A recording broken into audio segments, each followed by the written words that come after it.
Hello welcome back to Chaitanya's education. मैं हूं मंत्र श्रीवास्तव और आप लोग देख रहे हैं the complete CHN cyber security course.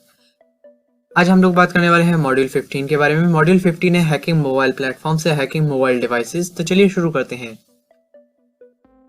सबसे पहले भाई मोबाइल डिवाइस में क्या क्या वनरेबिलिटीज हैं या क्या क्या ऐसे वेक्टर्स हैं या कैसे वनरेबल एरियाज हैं वो समझते हैं भाई। मोबाइल डिवाइस में भाई सबसे पहले तो मोबाइल डिवाइस खुद ही वनरेबल है, उसमें ब्लूटूथ वाईफाई वगैरह ऐसी सिस्टम्स हैं जो वनरेबल है एंड वो इंटरनेट से कनेक्ट होता है। जो भी चीज़ इंटरनेट से कनेक्ट हो सकती है वो ऑलरेडी वनरेबल है। फिर वही website and app store applications वगैरह भी वनरेबल हो सकती हैं एंड फाइल्स भी वनरेबल हो सकती हैं। तो भाई काफ़ी चीज़ें वनरेबल हैं यानी कि।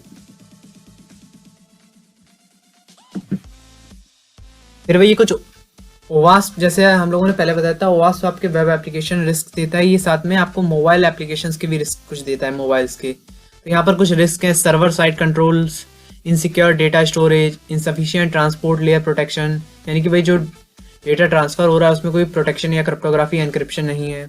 अनइंटेंटेड डेटा लीकेज, डेटा लीक हो सकता है भाई। पुअर ऑथराइजेशन एंड ऑथेंटिकेशन, कोई भी इतना ज़्यादा हायर ऑथेंटिकेशन सिस्टम नहीं है। ब्रोकन क्रिप्टोग्राफी, क्रिप्टोग्राफी आसानी से क्रैक की जा सकती है। Client side injection, XSS, XSRF, CSRF, ये सब वनरेबिलिटीज भी हो सकती हैं जो क्लाइंट साइड इंजेक्शन हैं, SQL इंजेक्शन वगैरह। SQL इंजेक्शन मेनली वेबसाइट पर होता है, बट अगर XSS का यूज़ किया जाए तो वो मोबाइल डिवाइस के लिए भी हार्मफुल है, क्योंकि वहाँ से डिवाइस की इन्फॉर्मेशन तो नहीं लेकिन जो पर्सनल डेटा है वो लीक किया जा सकता है। Security decisions we untrusted inputs, यानी कि जो कोई भी एप्लीकेशन वगैरह आपने इंस्टॉल की वो कुछ परमिशन मान ली। कई बार क्या होता है, कुछ एप्लीकेशन जिन्हें परमिशन की जो ज़रूरत ही नहीं है। फॉर एग्जांपल एक कैलकुलेटर एप्लीकेशन आपने इंस्टॉल की, वो आपसे कॉल की परमिशन मांग रहा है। क्या ज़रूरत है भाई इस परमिशन की? वैसे तो कोई ज़रूरत है नहीं, फिर भी भाई परमिशन अनट्रस्टेड है। फिर भाई इम्प्रॉपर सेशन हैंडलिंग है, भाई कोई इतना ज़्यादा स्ट्रॉन्ग सिस्टम नहीं है मोबाइल डिवाइसेस का। फिर भाई बाइनरी कोड्स की प्रॉपर प्रोटेक्शन नहीं है। फिर भाई अब हम लोग समझते हैं एनाटॉमी ऑफ मोबाइल अटैक, यानी मोबाइल अटैक में क्या क्या अटैक वेक्टर से मिली ये समझते हैं भाई। एक तो डिवाइस है, फिर दूसरा है नेटवर्क, फिर तीसरा है डेटा सेंटर। तो भाई पहले समझते हैं डिवाइस में। डिवाइस में मेनली 3 चीज़ें वनरेबल हैं, या कह लीजिए 4-5 चीज़ें वनरेबल हैं। पहले तो भाई आपका ब्राउज़र। ब्राउज़र में man in the middle attack, phishing attack, framing attack, click jacking attack, overflow attack, कई अटैक्स किए जा सकते हैं। फिर भाई SMS या ईमेल के थ्रू या फ़ोन के थ्रू की जा सकती है, सोशल इंजीनियरिंग की जा सकती है, फिशिंग की जा सकती है, स्पीयर फिशिंग की जा सकती है। ऐप्स के थ्रू कोई मैलिशियस ऐप भेज दिया, ट्रोजन भेज दिया, अलग अलग तरह से की जा सकती है। कोई मेलवेयर भेज दिया, वायरस भेज दिया, फाइल्स वगैरह भेज दी जो की डिटेल्स निकाल सकती हैं, स्पाईवेयर्स डाल दिए। फिर आता है नेटवर्क में। नेटवर्क में बहुत प्रॉब्लम हो सकती है, man in the middle attack हो सकता है, DNS पॉइजनिंग हो सकती है, सेशन हाईजैकिंग हो सकता है, पैकेट स्निफिंग की जा सकती है, और रॉज एक्सेस पॉइंट जैसे हम लोगों ने वाईफाई हैकिंग वाले फेज में देखा तो वहाँ पे फेक एक्सेस पॉइंट क्रिएट की जा सकते हैं। फिर आता है डेटा सेंटर। डेटा सेंटर में मेन आता है आपका सर्वर। सर्वर की तरफ से, यानी कि किसी भी वेबसाइट वगैरह इंटरनेट फेस के बाद जो आता है, इंटरनेट फेस पर जितने भी एप्लीकेशंस वगैरह हैं उन सबको हैक किया जा सकता है। वेबसाइट वगैरह में, वेबसाइट में कोई ऐसी वनरेबिलिटी डाल दी जो आपके लिए स्पेशली है, जैसे हम लोगों ने एक्सेस के बारे में बताया था। फिर भी SQL इंजेक्शन जो मेनली इतना कन्फिगर्ड नहीं है, बट फिर भी। फिर भाई एक सवाल आता है कि भाई हमारे फ़ोन यूज़ करके या हमारे फ़ोन को हैक करके किसी अटैकर को या किसी हैकर को क्या फ़ायदा होगा भाई। ये कई कुछ फ़ायदे हैं भाई। सबसे पहले तो भाई स्पाई करने के लिए स्पाईवेयर्स वगैरह, सर्वेलेंस के लिए हो सकता है, audio, camera, call logs, location, SMS details, फिर फाइनेंशियल डिटेल्स, OTP हो सकता है, फेक एंटीवायरस हो सकता है, रैंसमवेयर डाला जा सकता है, डेटा थेफ्ट हो सकता है, अकाउंट डिटेल जा सकती है, कॉन्टैक्ट डिटेल जा सकती है, कॉल लॉग्स जा सकते हैं, IMEI नंबर जा सकता है, international mobile equivalent identity number बोलते हैं जिसे। भाई ऐप्स में वनरेबिलिटी हो सकती है भाई, और भी प्रॉब्लम हो सकती है। फिर अभी बॉटनेट की तरफ भी यूज़ किया जा सकता है, क्लिक फ्रॉड के लिए यूज़ कर सकता है, और आपके सिस्टम को एज अ यूज़ किया जा सकता है कि जैसे उसे किसी को SMS भेजना है वो आपके सिस्टम पे डाल दे कि भाई आपके सिस्टम को कमांड दे दी, अब आपके सिस्टम से किसी और को SMS जाएगा। फिर भाई इम्पर्सनाइजेशन किया जा सकता है। इम्पर्सनाइजेशन ऑलरेडी हम लोग बता चुके हैं पहले। फिर ये साइड में कुछ फैक्ट्स दिए हैं, इनको आप पढ़िए। फिर भाई मोबाइल प्लेटफॉर्म पे क्या क्या रिस्क हैं, क्या क्या वनरेबिलिटी है भाई। मैलिशियस ऐप्स इन स्टोर, यानी कि जो भी आपकी ऐप स्टोर्स उसमें मैलिशियस एप्लीकेशंस हो सकती हैं। मोबाइल में वनरेबल या मेलवेयर डाला जा सकता है। सैंडबॉक्सिंग वनरेबिलिटीज़ हैं जो OS लेवल पर वनरेबिलिटीज़ होती हैं भाई। जो डिवाइस होते हैं वो वीक हैं, एनक्रिप्शन उतनी अच्छी नहीं है एंड्रॉयड की, मेनली iOS की तो फिर भी अच्छी है। फिर OS वगैरह जो ऐप्स हैं उनके अपडेट्स कई बार इशू क्रिएट कर देते हैं, कई बार अपडेट होने के बाद फ़ोन चलता नहीं है। जेल ब्रेकिंग या रूट डिवाइस किया जा सकता है। मोबाइल एप्लीकेशंस में भी कई वनरेबिलिटी रहती हैं। जियो लोकेशन या प्राइवेसी इशू रहते हैं भाई। डेटा सिक्योरिटी काफ़ी वीक है। और जिन परमिशंस की ज़रूरत नहीं है किसी एप्लीकेशन को, वो परमिशन भी मिल जाती है। वही फिजिकल अटैक आसानी से किया जा सकता है। फॉर एग्जांपल आपने टेबल पे अपना फ़ोन छोड़ दिया, कोई आकर वहाँ से आपके फ़ोन ले ले, वहाँ से डेटा निकाल ले। फिर वही कम्युनिकेशन जो सिक्योरिटी है वो भी काफ़ी स्लो है मोबाइल से। मोबाइल को आसानी से टैप किया जा सकता है। फिर वही सिक्योरिटी इशू जो किसी ऐप स्टोर पर आते हैं, देखिए भाई जो एक अटैकर है वो, उसके पास दो ऑप्शन है, तो वो ऑफिशियल ऐप स्टोर पर अपना ऐप मैलिशियस ऐप पब्लिश करे या थर्ड पार्टी ऐप स्टोर पर, क्योंकि भाई यूज़र दो ही जगह से डाउनलोड कर सकता है, या तो वो थर्ड पार्टी से करे या फिर ऑफिशियल से करे, या फिर वो किसी और से भाई थर्ड पार्टी में एक और आ जाता है भाई किसी से शेयर इट या एक्जेंडर वगैरह ऐप्स का यूज़ करके किसी और से एप्लीकेशन ले ली। वो तो इतना पॉसिबल नहीं है हर अटैकर के लिए, लेकिन फिर भी अटैकर को अगर टारगेट करना है तो उसे एक मोबाइल एप्लीकेशन क्रिएट करनी पड़ेगी मैलिशियस।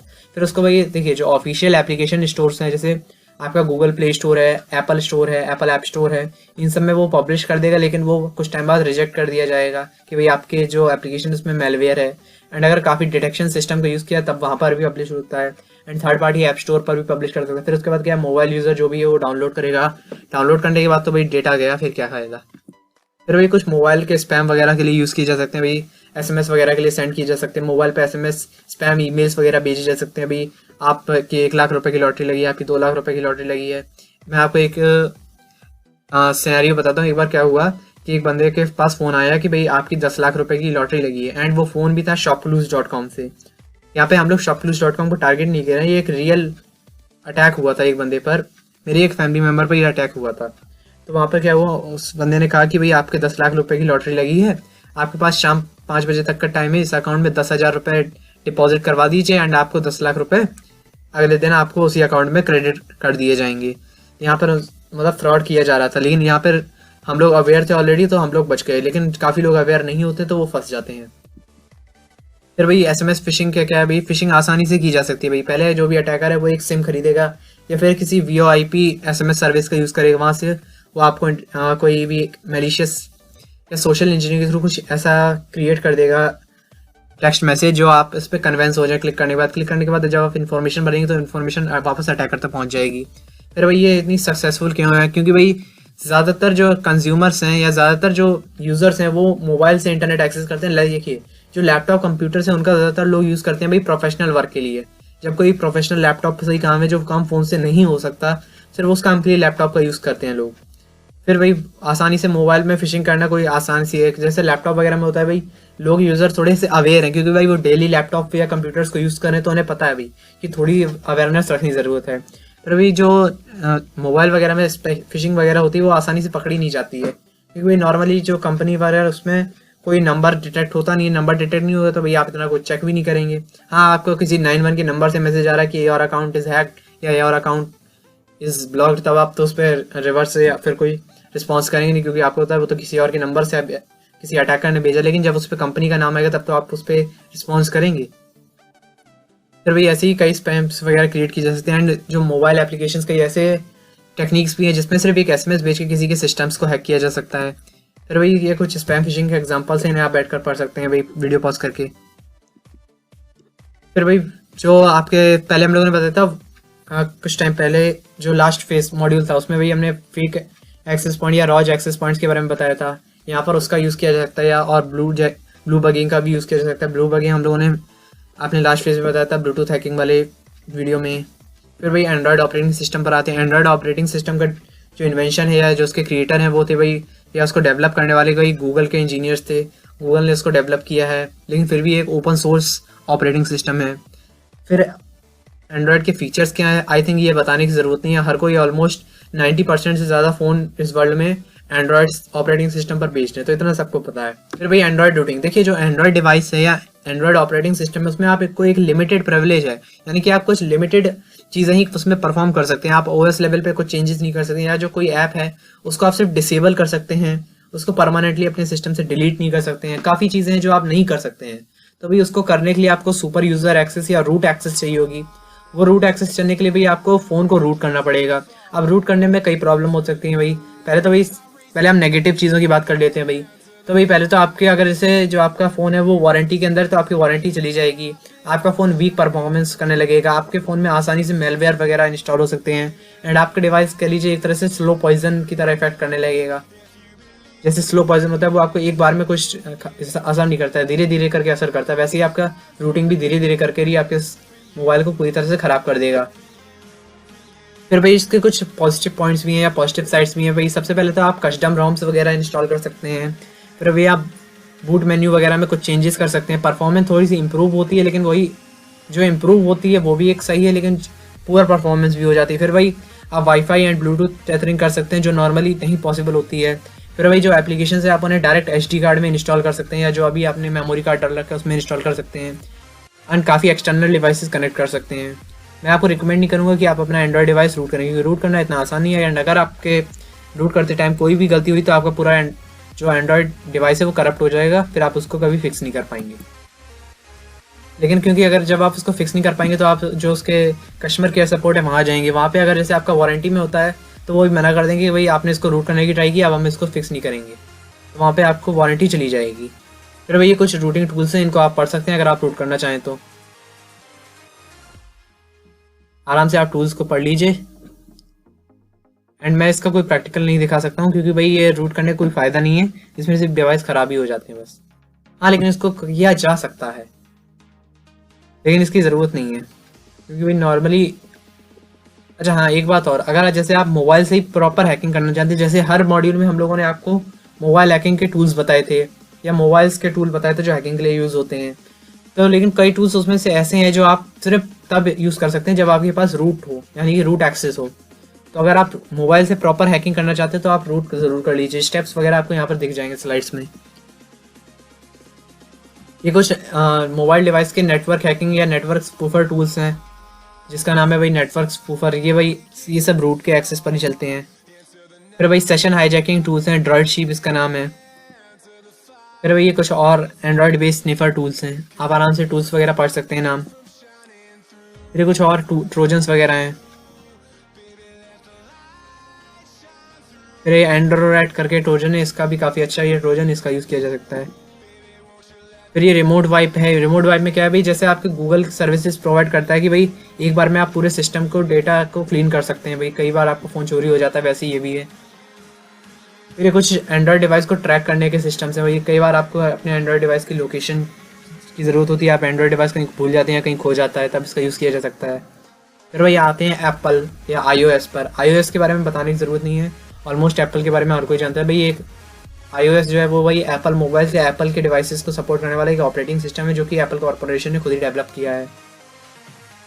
ये काफ़ी अच्छा वर्क करता है as compare to Android, and इसमें ज़्यादातर सिक्योरिटी मेजर्स भी अच्छे हैं एंड्रॉयड के कंपैरिजन में। फिर भाई जैसे एंड्रॉयड में भी कुछ लिमिटेशंस हैं, वैसे इसमें भी कुछ लिमिटेशंस हैं, तो भाई उस लिमिटेशन को क्रॉस करने के लिए यूज़ किया जाता है यहाँ जेल ब्रेकिंग को।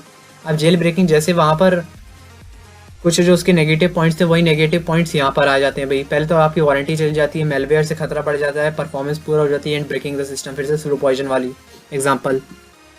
फिर भाई जेल ब्रेकिंग यहाँ पर जैसे रूट एक्सेस होती है वो दो टाइप से होती है। एक तो होती है टेम्प्रेरी रूट, वहाँ पर कि आपने रूट किया एंड आप उसको वापस अनरूट कर सकते हैं, कुछ रूट टूल्स ऐसे होते हैं।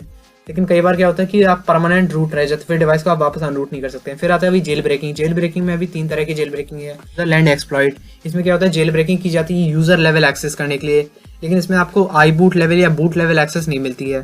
फिर आता है अभी iBoot level access, iBoot exploit and boot ROM exploit, ये दोनों सेम ही वर्क करते हैं। इसमें आपको यूज़र लेवल एक्सेस भी मिलती है एंड आई बूट लेवल या फिर कह लीजिए बूट लेवल एक्सेस भी मिल जाती है। बूट लेवल मतलब आप बूट लोडर में कुछ चेंजेस वगैरह कर सकते हैं। फिर आता भाई जेल ब्रेकिंग की टेक्निक्स क्या है। जेल ब्रेकिंग के लिए यहाँ पे 3 टेक्निक्स दी गई हैं।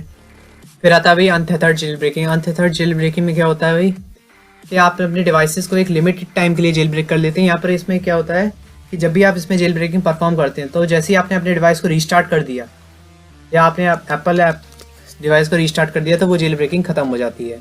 ऐसा ज़्यादातर वो लोग करते हैं जिन्हें भाई कुछ अचानक से एक्सपेरिमेंट करना हो या कोई इमरजेंसी पड़ जाती है जेल ब्रेकिंग करने के लिए। फिर आता है भाई semi tethered jailbreaking. Semi tethered jailbreaking में क्या होता है आप अपने डिवाइस को जेल ब्रेक कर लेते हैं एंड उसी सॉफ्टवेयर से उसको वापस कुछ टाइम के लिए नॉर्मल कर देते हैं, एंड जब आपको ज़रूरत हो आप फिर से जेल ब्रेक उसमें कर सकते हैं। इसको बार बार आप चेंजेस वगैरह कर सकते हैं इसमें। फिर आता है भाई थेथर्ड जेल ब्रेकिंग। इसमें आप परमानेंट जेल ब्रेकिंग कर देते हैं, इसमें आप वापस इसको रिस्टोर नहीं कर सकते हैं, बात खत्म। फिर कुछ जेल ब्रेकिंग टूल्स हैं, साइडिया, पंगू। भाई पंगू बोलें पेंगू बोलें वो आपकी मर्जी, फिलहाल हम लोग इसको पंगू बोलेंगे। ये कुछ भाई पंगू के कैसे यूज़ किया जाता है वो सब दे रखे हैं। आप पॉज करके पढ़ सकते हैं। फिर ये कुछ iOS डिवाइस को ट्रैकिंग करने के टूल्स हैं। जैसे एंड्रॉयड डिवाइस कई बार खो जाता है, उसको ट्रैक किया जा सकता है, वैसे ही आप iOS डिवाइस को भी यूज़ कर सकते हैं ट्रैक करने के लिए।